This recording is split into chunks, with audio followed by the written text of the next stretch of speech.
Hello, and welcome to Last Week Tonight. Tonight, we're diving into the wild world of early-stage tech startups, specifically the one built on license plate memorization and a profound aversion to weekends. Now, picture this. It's the 1970s. You're a bright-eyed programmer at a little company called Microsoft, and your boss is a young, hyper-driven Bill Gates. You might think you're just working for a tech company, but you're actually starring in a low-budget psychological thriller where the parking lot is the setting for a chilling display of commitment. You see, Bill Gates, in his infinite wisdom and boundless energy, had a unique management technique. He memorized his employees' license plates. Yes, you heard that right. He then used this information to monitor who was working late and, more importantly, who dared to take a break.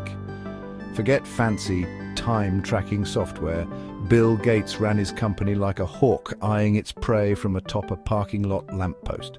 It's enough to make you want to invest in a good fake moustache and a burner car just to maintain a shred of privacy.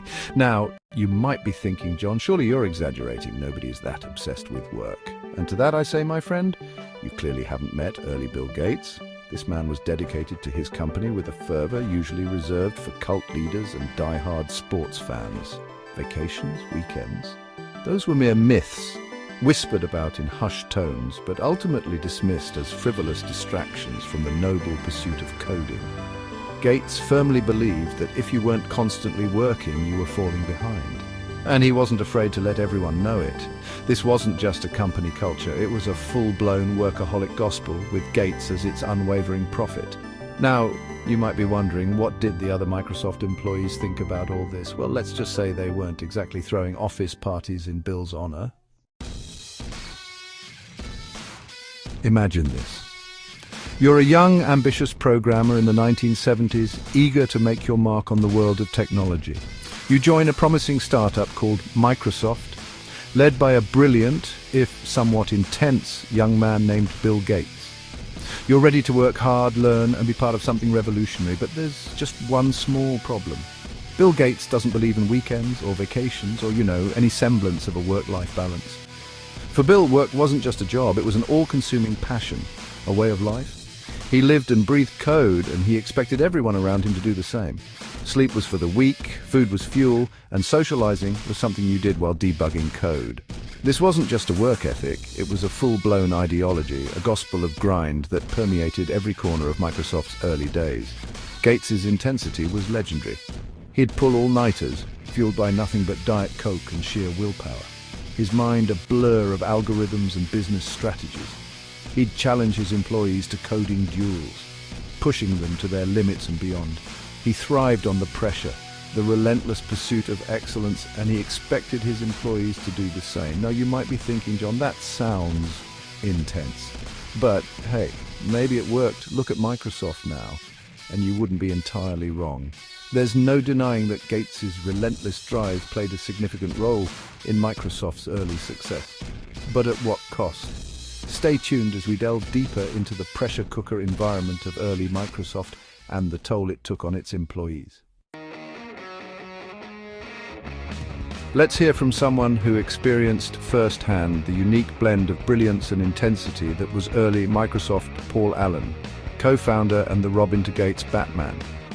In his memoir, Idea Man, Allen paints a vivid and somewhat terrifying picture of life inside the Microsoft pressure cooker. He describes a culture of relentless work where sleep deprivation was worn as a badge of honor and questioning Gates's methods was akin to heresy. Allen recounts countless late nights fueled by pizza and caffeine, where the line between work and life blurred into a seamless, exhausting continuum. He speaks of the constant pressure to innovate, to outmaneuver the competition, to meet Gates's sky-high expectations. One particularly telling anecdote involves a programmer named Bob Greenberg. Greenberg, a dedicated and hard-working employee, had pulled an 81-hour work week, a feat of endurance that would make even the most seasoned workaholic wince. Now, you'd think that after such a Herculean effort, Greenberg would be commended, perhaps even given a pat on the back and a gentle reminder to take a nap. But no. Instead, Gates, upon seeing Greenberg taking a well-deserved break, reportedly asked, "Why aren't you working?" This, my friends, is a perfect illustration of the Gatesian mindset. Work was not just a job, It was an all-consuming obsession, a jealous lover that brooked no rivals, not even the basic human need for sleep. Now, before you start building a time machine to go back and slip a Weekends Are for Humans pamphlet under Bill Gates's office door, let's fast forward a bit. The Bill Gates of today is a different beast from the license plate memorizing, vacationist shoeing tycoon of the 1970s. Fatherhood, that great humbler of men, seems to have softened Gates's edges, introducing him to the radical concept of work-life balance. In recent years, Gates has spoken openly about the need for downtime, for disconnecting from the digital world and recharging one's batteries. He's even admitted that his early workaholic tendencies weren't exactly healthy, both for himself and for those around him. It seems that even the most hardcore workaholics can learn to appreciate the simple joys of a weekend well spent, a vacation enjoyed, a family dinner not interrupted by lines of code scrolling in their heads. So, what's the takeaway from all this? Well, for starters, it's okay to be passionate about your work. It's admirable to strive for excellence, to push yourself and your team to achieve great things, but it's also crucial to remember that there's more to life than work, and that sometimes the most productive thing you can do is step away from the computer, put down the phone, and spend some quality time with loved ones, or even just with yourself. And on that note, I'll leave you with this thought: if even Bill Gates can learn to chill out. Thanks for watching.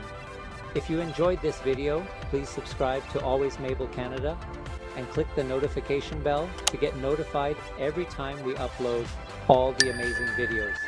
See you next time.